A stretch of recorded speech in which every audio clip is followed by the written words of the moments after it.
Saudações, investidores. Bitcoin agora cotará $42.600.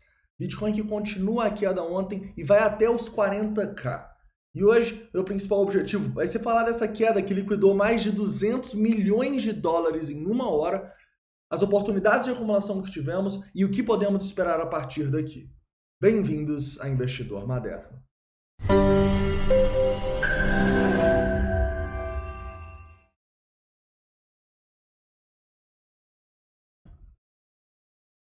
Investidores, antes de começar, lembro para vocês que o vídeo sobre a alavancagem já está disponível aqui no canal. E se você ainda não conhece a Binance Futures, eu fortemente recomendo que você vá nesse vídeo para aprender como funciona a alavancagem, como você pode proteger o seu capital com ela, inclusive rendê-lo em outros lugares.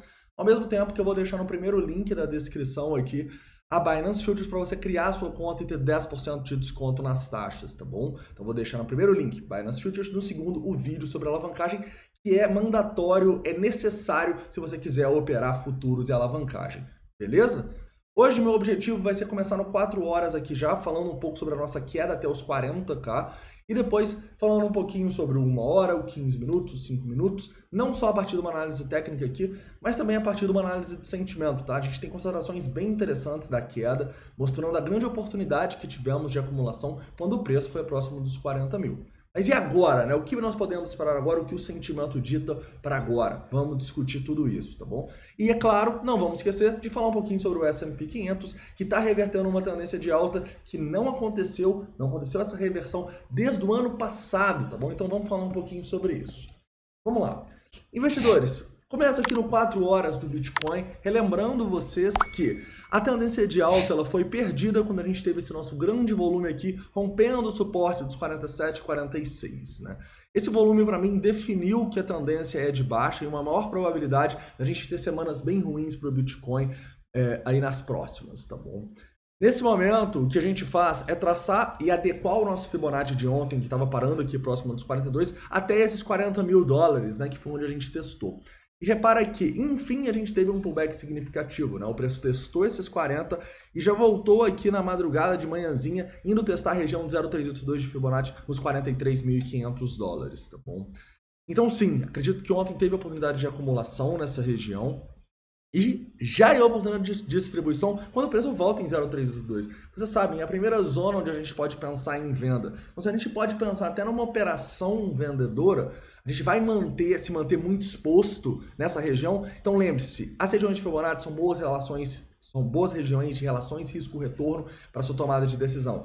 Então, parte do que eu comprei aqui nessa queda, eu já saí aqui nessa região do 0,382. Inclusive, mantenho uma parte de olho para ver o que o preço vai fazer aqui. Se a gente vai romper para baixo isso aqui e a gente vai ter que sair com o resto, ou se a gente vai conseguir subir mais e a gente vai ter a oportunidade de vender isso, quem sabe ali nos 44.500 e 0,5 de Fibonacci, acima dos 45,0618, né? Mas a gente entende que toda essa alta que a gente pode ter aqui vai ser uma oportunidade de distribuição e quem sabe até de venda no Bitcoin, já que a gente tá numa situação ruim agora numa tendência de baixa, tá bom? E o mais provável aqui é que a gente acabe formando um padrão de continuação e tenha mais uma pernada. Lembre-se, quando a gente teve a nossa queda lá do dia 7 de setembro, a gente conseguiu ir e testar o 0,618 de Fibonacci. Nesse momento a gente só testou o 0,382. Então não seria nada de outro mundo a gente conseguir ir acima dos 45, por exemplo, para testar esse 0,68 e mesmo assim continuar numa tendência de baixa. O que seria muito importante da gente ver aqui para voltar a acreditar na alta do Bitcoin? Força. A gente gostaria de ver muito volume, né? A gente gostaria de ver uma alta igual a gente teve aqui com volume. Nesse momento, né? A gente não teve volume nessa última alta e a gente não está tendo agora. Então, não há muito que a gente fica otimista aqui. A gente tem que entender a possibilidade da gente fazer esses pullbacks aqui, mas encará-los como realmente pullbacks. Isso só vai mudar se a gente começar a ter volumes muito grandes de compra aqui. E aí a gente começa a ficar mais otimista e, obviamente, a gente fala sobre isso no vídeo mais da noite, nos vídeos dos próximos dias. Tranquilo? Continuando aqui, indo para 1 hora, 1 hora a gente pode ver basicamente, acho que eu já vou para 15 minutos, a gente pode ver basicamente que o preço está testando uma zona de resistência neste momento, tá bom? Essa região aqui, quando a gente estava fazendo o vídeo de ontem, né, já era uma região de resistência entre esses 43 mil dólares e os 44 mil e pouco, 44.300, né? Então a gente tem uma zona de resistência aqui. Não vai ser tarefa fácil para o preço ultrapassá-la, e é por isso que eu acho que faz sentido, sim, a gente sair do risco que a gente acabou assumindo, né, quando a gente teve essa queda muito forte. Aqui a gente vai explicar pela análise de sentimento por quê. E não vou sair com tudo, mas vou sair com boa parte, colocar o dinheiro no bolso, porque a gente conseguiu fazer um preço médio muito bom com essa queda muito elevada, né? E se a gente conseguir ultrapassar essa região dos 44.200 dólares, aí sim a gente já pode ficar um pouco mais otimista, olhando para o preço acima dos 45, quem sabe até dos 46, indo buscar regiões de Fibonacci mais importantes, para aí a gente tomar uma decisão se a gente vai retomar alta ou não. Para retomar alta, a gente teria que ver o Bitcoin acima desse ponto de controle aqui dos 48 mil dólares, ou seja, tá difícil, né? Antes de ir lá eu vou querer sair com tudo, e se a gente demonstra essa força e rompe aqui, aí a gente volta para a tendência, tá? Mas no momento aqui a situação não é boa para o Bitcoin, correto? Continuando aqui, indo para o S&P 500, um dos motivadores, né, do preço conseguir dar essa recuperação hoje. Repara que a gente teve uma recuperaçãozinha aqui no S&P depois da queda estrondosa de ontem, né? E ele está subindo desde o fundo aqui, olha só. Subiu quase 2%, tá? Exatamente 2%, na verdade. Agora está subindo um pouquinho menos. Então isso é um bom sinal, né? Isso é um sinal que o S&P 500 está mostrando um pouquinho de força, né? Começou a subir ontem no final do pregão e hoje continua essa altinha aqui com 0,23%. Se a gente começar a subir aqui igual doido e romper para cima isso, é um bom sinal para o Bitcoin, é um sinal que o Bitcoin pode demonstrar força, tá? Mas eu acho improvável, mesmo que o S&P 500 faça isso, que o Bitcoin consiga ultrapassar, por exemplo, os 48, porque a gente caiu muito mais, a gente demonstrou muito mais fraqueza que o S&P 500. O que não é algo de outro mundo, né, investidores? Afinal, a gente está demonstrando mais força do que o S&P durante todo o ano. Então, quando o S&P cai assim num dia de preocupação nos mercados, é natural que o Bitcoin caia mais, porque a gente subiu muito mais durante o ano, tá? Então, o Bitcoin ele é naturalmente mais volátil do que o S&P 500, lembre-se disso, tá bom? E o que a gente pode ter aqui, né, é o S&P 500 ou salvando o Bitcoin ou realmente ferrando ele. Nesse momento, eu já desisti de tentar prever apocalipse no S&P 500, porque todas as vezes que a gente teve essa queda, cada uma delas foi um FUD diferente, né? Foi um medo, incerteza e dúvidas diferente. A gente teve o FUD da segunda onda, da terceira onda, da variante Delta, problema na China, a China indo contra as empresas de tecnologia, de educação lá, agora a gente tem a Evergrande, e todos os momentos que a gente teve essas quedas, o preço voltou sem estar nem aí. Por quê? Porque a ação dos bancos centrais não permite o preço cair. Os bancos centrais continuam imprimindo dinheiro demais, continuam com os estímulos, continuam injetando 120 bilhões de dólares todo mês lá na economia dos Estados Unidos, isso porque o Banco Central Europeu também está depositando 80, se eu não me engano. Então todos os bancos centrais, eles estão fazendo essa bolha ocorrer aqui no mercado. Essa bolha pode continuar por muitos meses, até por anos, né? Então toma cuidado, não vai achar que é o apocalipse agora e que o S&P 500 vai despencar e que o Bitcoin vai a 20 mil dólares. Não é assim que funciona, tá? Para o S&P 500 despencar e ter uma correção bem mais forte, é necessário muita força, tá bom? Para a gente ter algo parecido com o que foi o Corona Day, eu acho extremamente improvável que aconteça, porque vocês sabem o que os bancos centrais estão fazendo.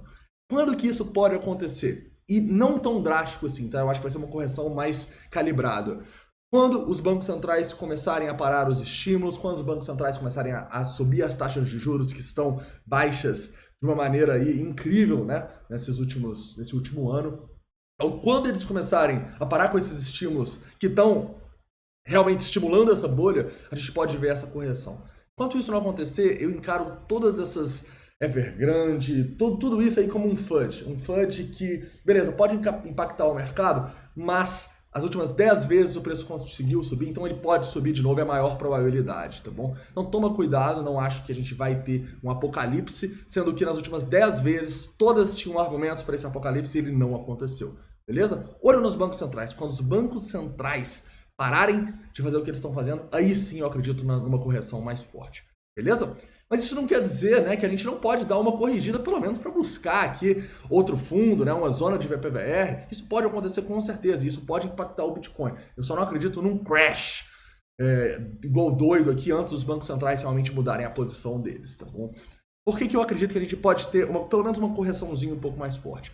Porque vai ser a primeira vez que as nossas médias vão cruzar desde o ano passado, tá bom? Quando essas médias cruzam, elas não fazem milagre, mas elas denotam pra gente uma tendência de baixa, né? Então é a primeira vez que a gente vê, por exemplo, um pivôzinho um pouco mais significativo, olha só, abaixo de um fundo importante de semanas atrás. Então é natural para mim que a gente comece uma tendênciazinha de baixa aqui para ir buscar zonas de suporte um pouco mais significativas. Em especial, né, se esse risco sistêmico da Evergrande se consumar. Hoje a gente deve ter um dia aí bem interessante, bem volátil também, nessa definição aí se o governo chinês vai salvar a Evergrande, não vai.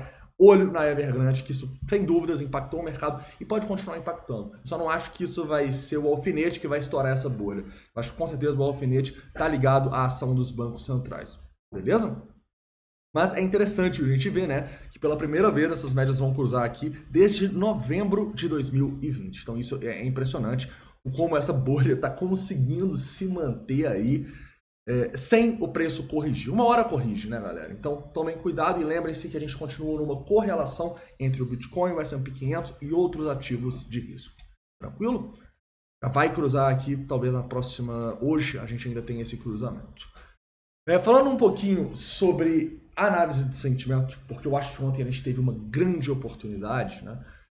A gente, primeiramente, tem que olhar aqui o que estava acontecendo, né? Ontem, mais ou menos às 9 horas, quando eu fiz o vídeo, a gente estava rompendo para baixo essa região ali, estava nos 43, 42 e 800. A gente estava falando da importância do preço segurar nos 42.500, 42. Se não segurasse, a gente poderia ter um dump, né?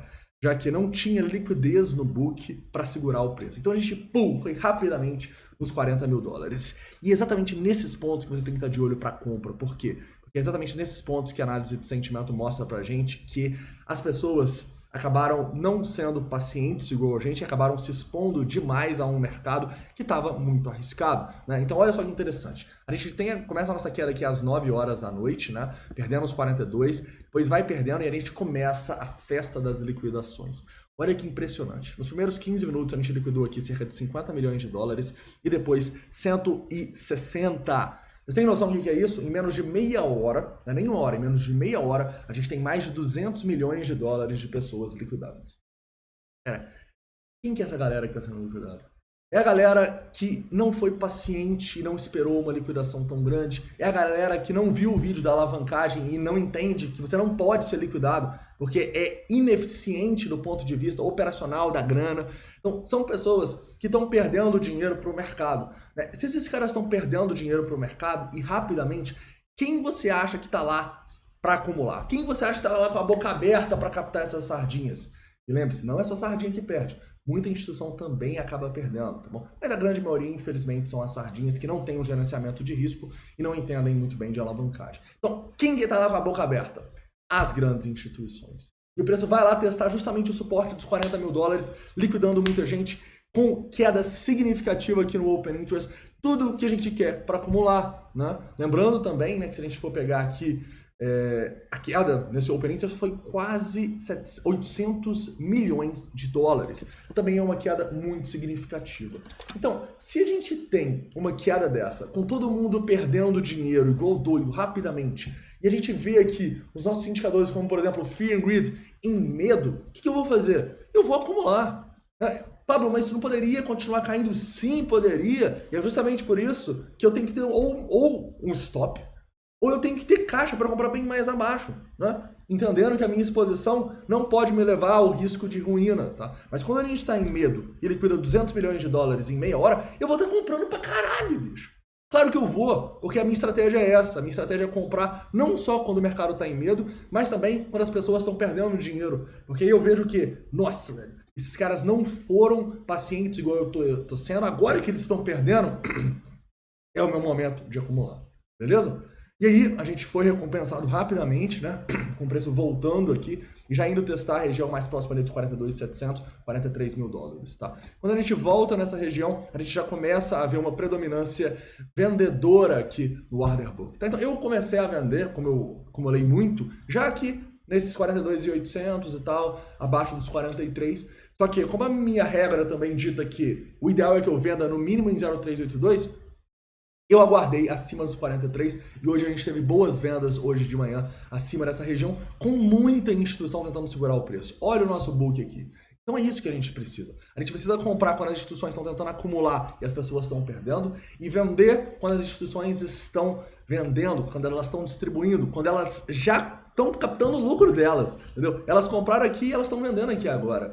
E é interessante também a gente ver, é claro que não vai ser muito pequenininho aqui por causa dessas liquidações impressionantes que a gente teve, mas é importante a gente ver também que acabam perdendo para o outro lado também. Então a gente tem o preço caindo muito, muitas pessoas vendendo no fundo, né? E isso aí é uma questão básica, a gente não vende o preço quando ele está completamente esticado, e o preço já vai lá, sobe, pum, já liquida 5 milhões para o outro lado. Ou seja, as pessoas erram no long e elas depois falam assim, não, agora vai cair. E elas erram no short, começam a ser liquidadas para o outro lado. O que a gente faz?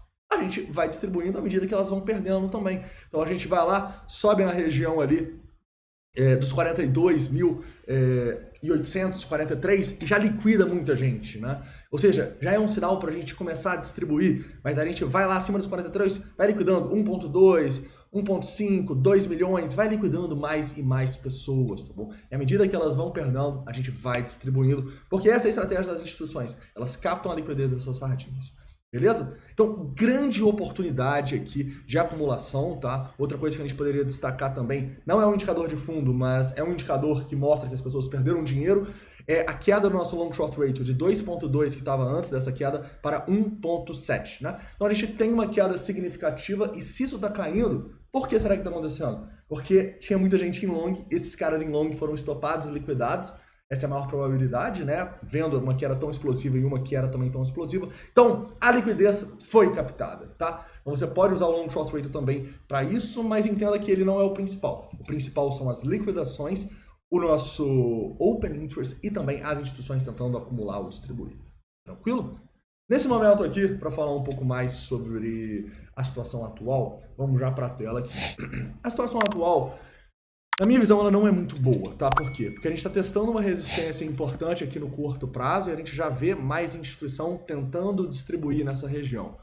Então, se você não distribuiu nada, se o preço voltar aqui nessa região, quer dizer, eu já pensaria em distribuir, né? Desde que a gente tenha aqui bastante instituição tentando vender. Então, você vai ver isso. Se o preço der uma recuperada aqui, já vai começar as baleias começarem a colocar ordem aqui para vender, até porque elas estão nesse momento, ó, tentando segurar abaixo dos 42.800 e dos 44 mil dólares, tá? Se a gente rompe esses 44 mil dólares, opa, bom sinal para o Bitcoin ir buscar acima dos 45, dos 46, e aí a gente distribui o resto, beleza? Vou manter um pouco, já que a gente está em medo, já que a gente liquidou muito, mas não posso estar tão exposto agora, porque tudo vai depender aqui, infelizmente, do S&P 500. Tá? Então não é um dia tão bom assim para a gente operar o Bitcoin e as criptomoedas, já que se o S&P 500 cair, provavelmente a gente vai ter uma continuação dessa queda no Bitcoin. Se ele pumpar, a gente pode surpreender e subir mais, então vamos ficar de olho, beleza? Os nossos indicadores de sentimento aqui, eles mostram certo equilíbrio agora, né? Você vê aqui 168 milhões para venda, 161 para compra, 281 para venda, 278 para compra, bem semelhante. A gente ainda consegue ver essas instituições tentando segurar aqui nos 40 mil dólares, que elas conseguiram 84 milhões, tá? Então atenção aos 40 mil, continua sendo uma zona de suporte importante. O nosso long short ratio está próximo aqui aos 1.7, o que não é algo positivo, ou seja, tem 1.7 longos para cada short, mas é bem melhor do que estar acima de 2, né? Então atenção. O nosso CVD continua confirmando a queda, tá bom? A gente continua aqui com ele subindo à medida que o preço vai caindo, isso é um mau sinal, sinal de sardinhas compradas, tá bom? E para finalizar, as nossas instituições, elas meio que estão saindo, tá bom? A gente está tendo uma quedinha aqui no nosso indicador, mas nada demais. Então, nesse momento, o sentimento continua ruim. Se ele continua ruim, quando o preço sobe, liquida e tem instituição tentando distribuir, eu tenho necessariamente que sair do risco, tenho necessariamente que colocar o dinheiro no bolso. Eu acho que essa é a melhor estratégia no momento. Beleza? Outro detalhe importante, a gente poderia olhar aqui o curtíssimo prazo para ver que se o preço perder esse suportezinho aqui agora, talvez você não queira manter muitas posições, tá bom? Já que a gente tem aqui um ponto de controle que a gente está tentando romper neste momento. Então, um rompimento aqui desses 42.350 pode ser um sinal aí para você sair fora, tá bom? Afinal, a gente estaria meio que rompendo um padrãozinho de continuação aqui. Shortaria esse rompimento? Não, não shortaria, porque o preço pode fazer muitas armadilhas aqui para voltar, a gente liquidou muita gente. mas se você está muito exposto, conseguiu acumular bem, está com preço médio bem legal, talvez seja o caso de você sair um pouquinho se o preço fechar aqui abaixo desses 42.350 para você garantir um lucro. Tranquilo? Então, nesse momento, eu acho que a estratégia é essa, tá? Distribuição aqui em cima, pensar em sair se o preço romper esse suporte aqui abaixo.